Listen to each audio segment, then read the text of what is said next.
ఆయన ఏం చేశారంట, యేసుక్రీస్తును సిలువ వేసి ఆయన ముందుకు ఏం చేశారంటే ముళ్ళ కిరీటం పెట్టారు. ముళ్ళ కిరీటం పెట్టి ఆయన హింసిస్తున్నారు. పిలాతు యొద్ద ఆ సమాజ మందిరంలో శాస్త్రులు, పరిచారకులు, పరిసయ్యులు వీళ్ళందరూ ముందు ఆయన ఏం చేశారు, నిలబెట్టి ఆయన ఒక ముద్దాయిగా నిలబెట్టారు. ముద్దాయిగా నిలబెట్టినప్పుడు దేవుడు ఏమన్నాడు, తండ్రి వీరేం చేయించున్నారు వీరు ఎరగను కనుక అంటే, ఆ మాట ఎందుకు అన్నాడు దేవుడు చెప్పండి? ఆయనకి ఎంత జాలి గుణం ఉందండి, ఆయనకి ఎంత వినయ మనసు ఉంది. ఈ లోకానుసారంగా మనం ఎన్నో పాపాలు చేస్తున్నాం, ఎన్నో శాపాలను ద్వారా నిండిపోయి ఉన్నాం. ఆయన భూమి మీద 33 సంవత్సరాలు 6 నెలలు ఈ భూమి మీద నివసించిన దినం అంతా కూడా ఎన్నో శాపాలు, ఎన్నో పాపాల ద్వారా భూమి మొత్తం బలాత్కారంతో నిండిపోయి ఉంది, చెడుతనంతో నిండిపోయి ఉంది. ఆయన చూస్తా ఉన్నాడు జనాల్ని.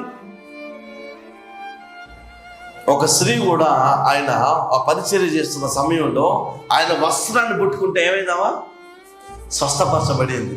అంటే ఆయన నీతి అంత శ్రేష్టమైంది, అంత ప్రతిష్టమైంది. ఆయన నీతి అంత వినయమైన మనసు. భూమి మీద మొత్తం అందరు మనుషులు అక్కడ కేకలెత్తున్నారు, ఈ యేసును చంపేయండి, ఈ యేసుక్రీస్తును చంపేయండి అని చెప్పి బిగ్గరగా కేకలెత్తున్నారు పిలాతు యొద్ద. ఆ పిలాతు యొద్ద దగ్గర వీళ్ళు కేకలెత్తా ఉన్నప్పుడు అప్పుడు దేవుడు ఏం చేశాడు, మౌనంగా నిలబడి అట్టే చూస్తున్నాడు. ఇప్పుడు మీ దొరికిట్లారా, ఈ లోకానుసారంగా ఒక్కొక్కరు ఒక్కొక్క పాపంతో నిండిపోయి, శాపంతో నిండిపోయి, రహస్యంగా చేసిన పాపాలు కూడా ఒప్పుకోక ఇంకా లోకానుసారి జీవిస్తూ పశ్చాత్తాపడకుండా ఇంకా ఇంకా దానిలో లోతుగా ఉండిపోతున్నారు కనుక వాళ్ళు బయటికి రాలేకపోతున్నారు, చెప్పుకోలేకపోతున్నారు, పశ్చాత్తాపడలేకపోతున్నారు దేవుడి యందు. కానీ ఆయన ఏ పాపం చేయలా, ఏ తప్పు చేయలా, అయినా సరే ఆయన ముద్దాయిగా నిలబెట్టారు.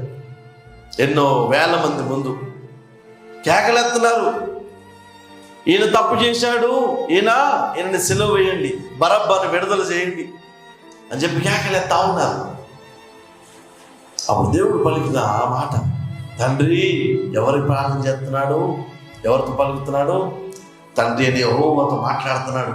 తండ్రి వీరేమి చేయించున్నారు, వీరెరగరు కనుక వీరిని క్షమించాలి. ఇంత మంచి మనసు ఎవరికి ఉంటుందండి ఈ లోకానుసారంగా?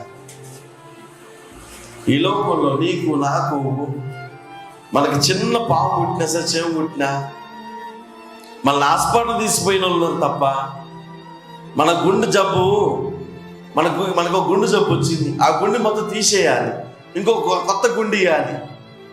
ఆ కొత్త గుండె ఇవ్వాలంటే మన అమ్మనో నాన్ననో తమ్ముళ్ళో చెల్లెళ్ళు ఈ లోకానుసారంగా ఎవరు ఈరు.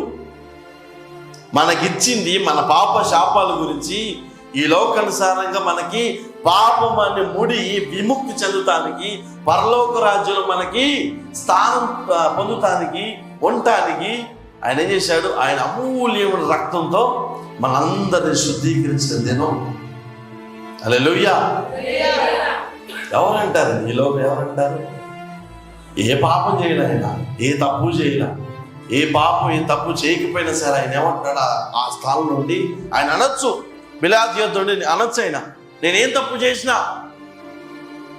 నేను ఏ పాపం చేయలేదు కదా, నాకు ఈ సిలువ వేసే అవసరం నాకు లేదు కదా, ఆయన అనడానికి వీలుంది.